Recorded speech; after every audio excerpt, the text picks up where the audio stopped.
boros ngora teh salah sahiji Raja Panjalu kagungan putra dua nyaeta Raden Arya Kuning sareng Raden Arya Kancana.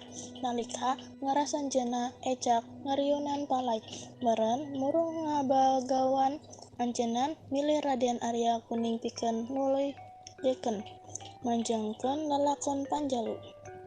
Sang Prabu mungkar tatan-tatan ngabagawan miang ka jampang kalih kulawarga kalebet Raden Arya Kancana.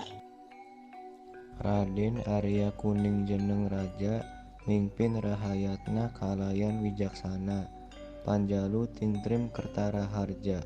Hiji waktu anjeunna aya karep palai ngabedahkeun Situ Lengkong. Tuluy ngutus mantri pikeun ngangkir ramana ka Panjalu. Hanjakal Prabu boros ngora nutos sepuh teu tiasa nyumponan pangangkir putrana. Prabu boros ngora laju ngutus Raden Arya Kancana pikeun ngawakilan anjeunna. Sadugina ditapel wates dayeuh Raden Arya Kancana katut ponggawa ngantos dipapakeun ku rakana. Orok-orok Raden Arya Kuning kalah sukan-sukan ngalah lauk. Ningal pola rakana kitu Raden Arya Kancana bendu tuluy ngaburak-barik dayeuh nepi ka antukna patelak pisan jeung rakana. Eta kajadian teh dugi ka Prabu boros ngora. Satuluyna anjeunna ngutus Kampung Jaya nu dipercaya bisa ngungkulanana.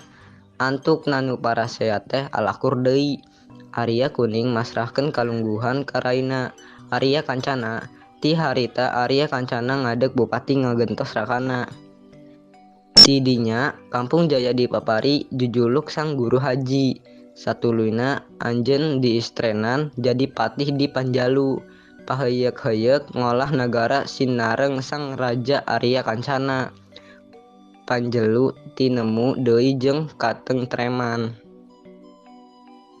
Arya Kancana digentos ku putrana nu cikal. Sanghyang Teko dalam Cilangkung. Panjalu saterusna dipingpin ku Seweu Siwi dalam Cilakung.